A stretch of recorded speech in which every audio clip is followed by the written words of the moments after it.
Rewika Sudan la kurna antiar katan cha jenong wi shari lo nyi nan wi char chemugu yenama cha jelingo chane de shugo kurungwana woni am cha kanakre wich Sudan kene dialati kanidin kontin te kor ka RSF tin nyin ka Sudan Army di yene gwicha te dibam te jokomi la kur chinab nyin wi char chelongod gwa Sudan lotina airport kia gwanda kokien chukur chu wi char lo jan gwa Sudan nyin katen ngi no to chane de wan cha moy bod long re which ka tam tana ko jenare which ka kur ndi den tok chikme me chala ne de Ramadan de ra kon tok dong de kan kulo ngode ka kulo kor cha kan ngodan tam ku kan peace agreement ki do ba chala je de mal de la re which ka Sudan ka ko tande chu ko jan baro wi de ro ki ni dang jok cha kan no chukoro mo chongo te tere which ka Sudan entamane to ngwan jena diploma jen kare which denen bok ren yala bore which reng medit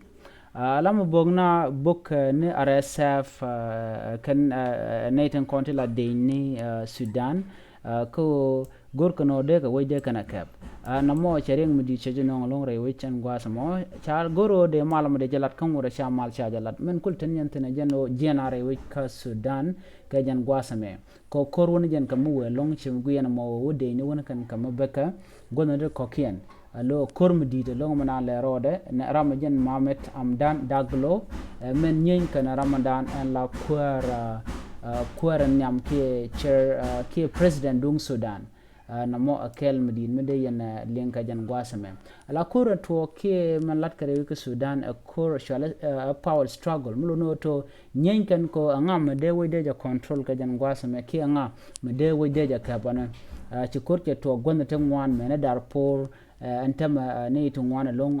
punnare wika Sudan wana kanos kabana kasos mulo no kur ma shi kur mbuchwa gwasame kur medi mogor gwet mogwa kaniden kon tila jiwen mon tika je UN kenede kon top ko humanitarian wa kenede kon lokana ka kwan re wit ka Sudan ano shukor mo sharik DNN barkan dul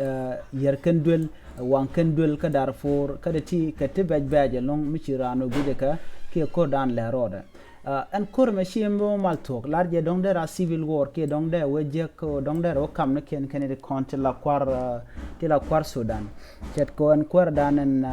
shalgal fata men kav Sudan won al fata jen wude me geje chala do jen chakor shebe pal kachi wud mi ba chakor shebe pal muluno kan ne ti binye nyala to ke bu korme ba ngod we ko mo wore Sudan mu te chi win mon che gunye lo de gwa be Sudanese be ke chuch rerik nitete ko chala de kurun tarke o de civilian de kan we de kan kavaken e wude shale al Fatah ki president je ne sherlock shi civilian shi kan wuci kan biyan ke chikan wuci kan borwaj e gara chale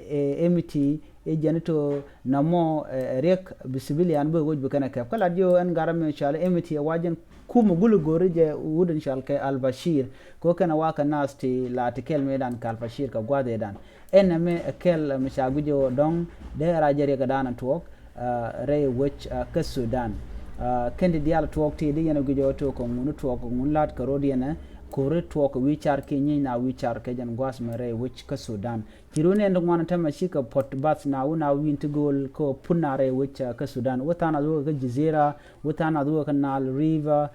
tana put ka ba ka kendi ko ken che ke Ethiopia South Sudan tandian ba wa na ba ki jeba ke wona godna konan tiek ke Sudan na me akel mecha lat